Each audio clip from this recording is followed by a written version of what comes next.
Okay, ladies and gentlemen, welcome. There is a question which has puzzled me for quite a while. And that is, why do our PowerPoints look the way they look? Or rather, how on earth can we accept that they look the way they look? How can you do that? And do you know what's even more intellectually challenging for me to understand? Is how can a person sit over here in this meeting room with 10 others, observing this dismally bad PowerPoint filled with charts, graphical elements, page numbers, fading away 5-7 minutes, thinking of other things. You know the feeling, the boredom, the waste of time. This person, after 40 minutes, he or she will stand up, a bit dazed, trotting off to his own office, coming into his own computer, flipping it up, going like, oh my God, I've got a presentation tomorrow, and I do have a PowerPoint to build. Now, what is the chance that this person will build an equally bad PowerPoint as the one that he or she was by herself tortured by in the other conference room? Is that a big chance? Yeah. Now, what is that? Why do we do that? Is that vengeance? Is that where you go like, you did that to me, I'm going to do it to you, you got it coming, bro? Is that the case? I don't think so. I don't think it has got to do with vengeance. I don't think it has got to do with intelligence. I think it's got to do with something else. Now, my passion in life is the brain. And an even bigger passion than that is presentation skills. And I love combining these two. And about 4 years ago, I got so upset. I blew my top. Because the way that we do neural executions all over our boardrooms today is just, it's not fair to our intelligence as being Homo sapiens. So I thought, there's got to be something we can do about this. So I searched the world. I looked for seminars. I looked for training programs. I looked for books that could solve this question for me. But there was none to be found. So I thought, well, I'll just do as Franz Kafka said. If it isn't written, write it yourself. And 4 years later, I have the great honor to stand here in front of you. What am I talking about? What are the PowerPoints I'm referring to? Well, they can look like this. Now, this is one of the top 3 universities in the world advising their students and their teachers on how to build great PowerPoints. I received this from a customer. And you've got to be semi-blind in order to even have something like this in the company. I love this one. This one was awarded the prize of being the worst PowerPoint delivered by a public CEO in 2010. It's a nice prize to pick up, isn't it? Oh yes, thank you. Well done, mate. And then you're like, this is bad. Can it get worse? Yes, it can. Now, this is the UN in Afghanistan, the US military, describing the situation in the area. And, well, there are no comments on that. But then we go this one. My God, JP Phillips, this has got to be the thing. This has got limited amounts of text. It's got a supporting image. It's got a clear headline. This is the truth. Well, the thing is, if you recognize yourself in any of these, which I think you do, nodding away, I want to make you aware of the following. That if you've delivered a presentation with something like that behind you, 90% of what you said was gone within 30 seconds. And then you go, no way, Jose. That is way, I know it's bad, but it can't be that bad, can it now, really? Well, just let me give you an example of really how bad your working memory is, and mine, for that case. I want you to imagine this situation. You're at the train station, and you're waiting for the train. You can see it coming in the horizon. You're fiddling away, you finally find where you put your ticket, and you take it up and you go, car 5, C42, got it. Have you? You have absolutely no idea where you're going to sit, do you? So you're like, is this only me, or, well, I'll check 542, and you put it down again. Have you got it? No, you haven't got it. You'll do this on an average of 6 times before you sit down. I've seen people in the train go, 542, 542, yes, this is my seat. Check. Now, the bad news in this situation is this. You do not have a separate working memory for PowerPoint and a separate working memory for train tickets. It's the same dismally bad working memory for both activities. So I might be harsh when I say this, but there is one man on this earth who knows more about the brain than anybody else, one of the most leading neurologists called John Medina, and he puts it like this.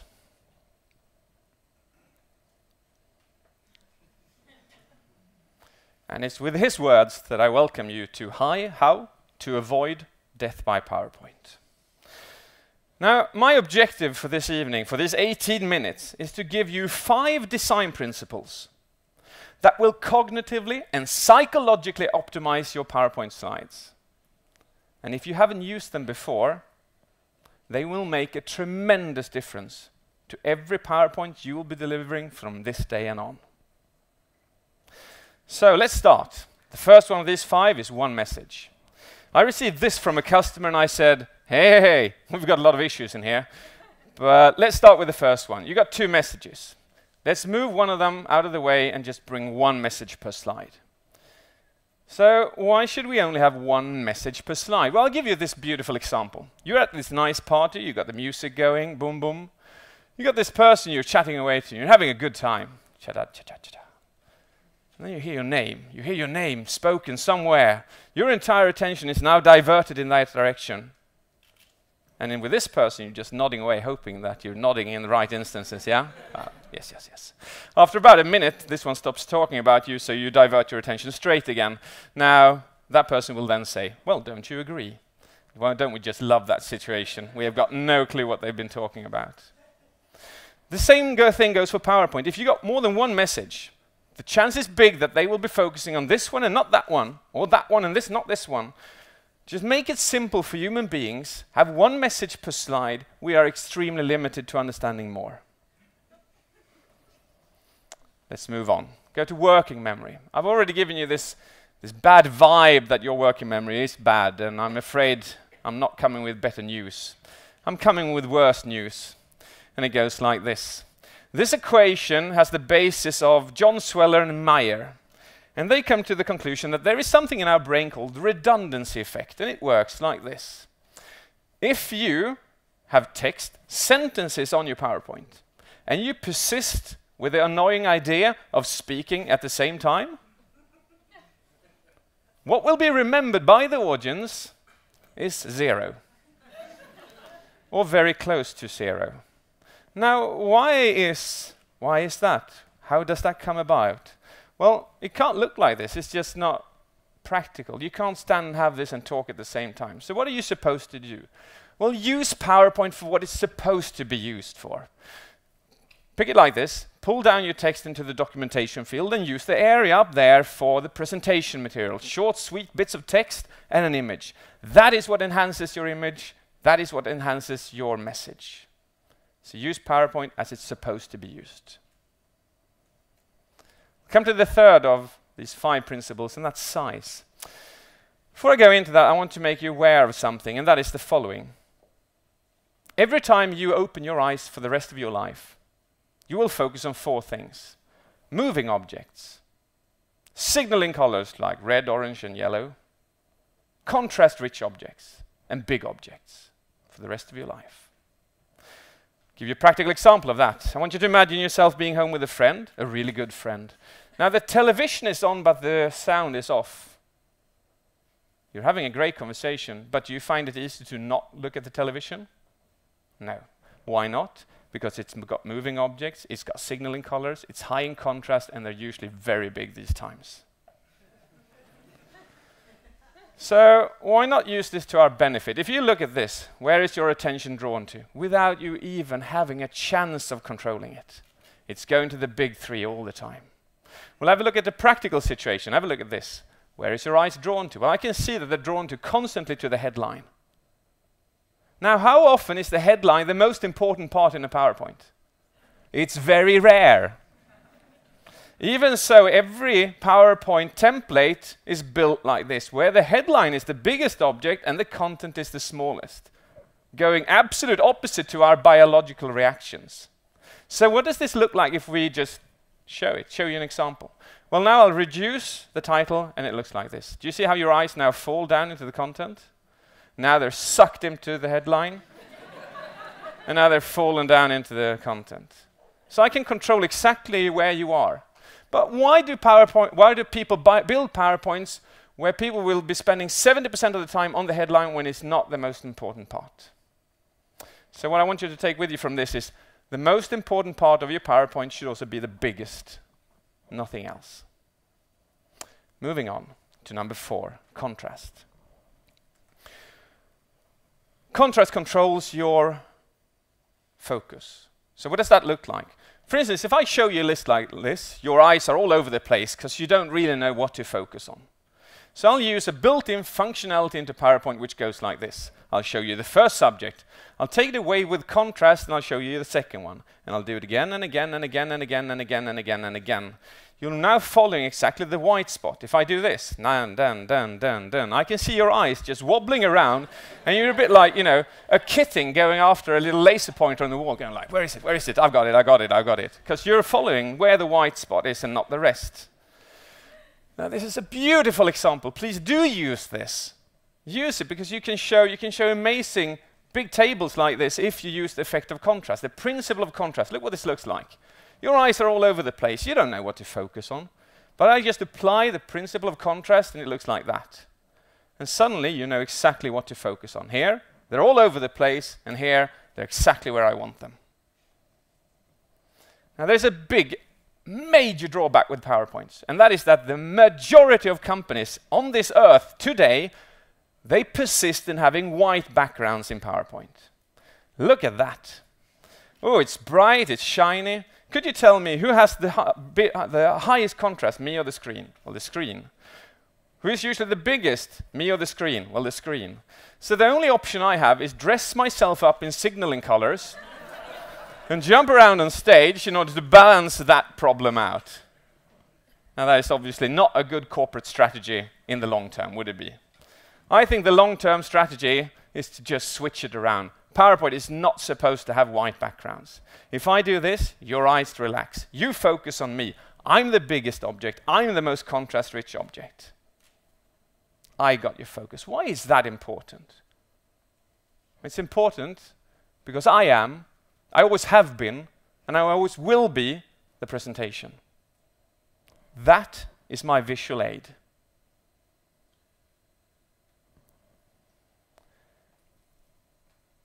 Moving into the last principle, and that is objects.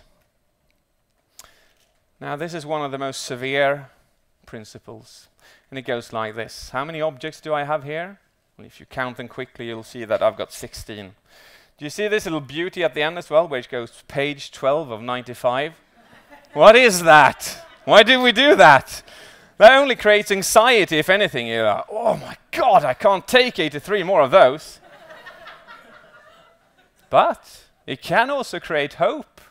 Because imagine when it's 90 out of 95. Oh, I can see the light. I can see the end of the tunnel. Kidding aside, don't do that. Now there are so many ideas out there on how many objects you're supposed to have in PowerPoint. And once and for all, I just want to put my foot down and state to you that this is the perfect amount. And in order to do that, I want you to feel it yourself. How many objects are you supposed to have? And we're going to do that by showing you a couple of balls. I'll throw up the balls. I want you to nod to me when you've counted them. Simple instruction. You with me? Cool. Here we go. Boom. All right. Takes you about 2 seconds. Good. Well done. And your next set of balls, count them and nod to me when you've counted them. Here we go. Excellent. Yeah, it took you about 1.2 seconds if you're normal, which about 90% of you seem to be. We'll have the third set of balls, the last one. Look at this. Nod to me when you've counted them. Whoa! What was that? I just pressed the button and you nodded simultaneously. That will, if you are normal, take you 0.2 seconds. 2/10 of a second. This will take you 1.2, this will take you 2/10 of a second. And for any one of you who you're good at maths, you'll find out that that number is approximately 500% difference. How is that even remotely possible? There are only two objects in difference. Well, might I suggest the following? This one you have to count, and this one you see. Could that be correct? So what you've just experienced is the following, that the cognitive process of counting takes 500% longer time, requires 500% more energy resources to execute than just seeing. So, what I want you to keep in mind at all times, what I want you to keep in your head is this, which is a Swedish number for this. The magical number is 6. It's not 5, it's not 7, it's 6. And I want you to make you aware of this. When you go into a presentation in the future and you've built this amazing PowerPoint, if you've got more than 7 objects or 7 or more objects, you have to be aware that all the people in there, they have to use 500% more energy and cognitive resources to understand what's in your PowerPoint. Now, how do you think their energy-saving brain by nature behaves? Will it go like, ooh, I'll easily invest 500% more cognitive resources to understand this weird slide, or I won't. I won't. And you've just incurred death by PowerPoint. Now, what does this look like in real life? Well, have a look at this. 16 objects. Can we agree that that's too many? Yes, we can. So what does it look like if we reduce it? Look at this. We go from this to this. And this is where your brain goes, ah. And this is where your brain goes, ah.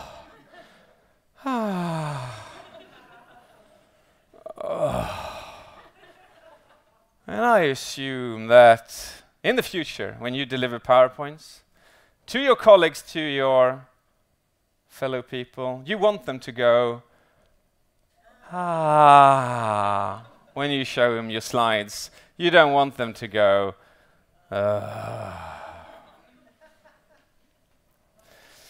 Now there is a, have you seen this movie, The Rain Man by Dustin Hoffman? You've seen that? It's beauty, isn't it? He comes into this cafeteria and somebody drops toothpicks and he goes like, boom, 247. It's amazing, isn't it? His perceptive limit is here. Your perceptive limit is here. Now, what amazes me is that whichever country I go to, whichever company I see, it seems like they build PowerPoints in the hope that all their fellow colleagues are autistic or savants, which obviously is not the case. So, but then you go like this, but David, my God, this means that I have to have more slides. Yes, that is entirely correct. You have understood me clearly. I want to make one thing clear here, and that is that the amount of slides in your PowerPoint has never been the problem. It is the amount of objects per slide which has been the problem. The stupid idea that corporate organizations all over the world have come up with limitations going like, ooh, we've got this clever idea. You can't use 40 slides, you can only use 4. So what do people do? Well, they take the content of the rest 36 and they jam it in the first 4. My God, is that counterproductive or what?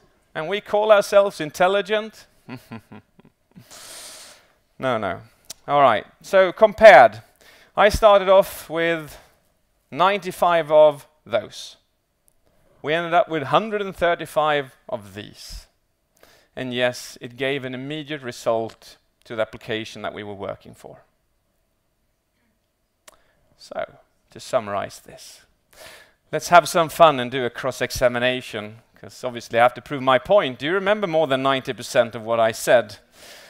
I'm not going to be that harsh. Let's do a crossword instead. It's going to go like this. Words are going to come up. I'm going to ask you to scream them out as loud as you can as we go along. How many messages are you supposed to have per slide? 1. Very good. I think you were looking for a different word there. What can we use to steer focus? Yes, and another one. Well done. What should we avoid using if speaking at the same time? Beautiful. And what should we strive? What kind of background should we have? We should have dark. And finally, now you can say it. How many objects per slide? 6. That is magnificent. Thank you very much.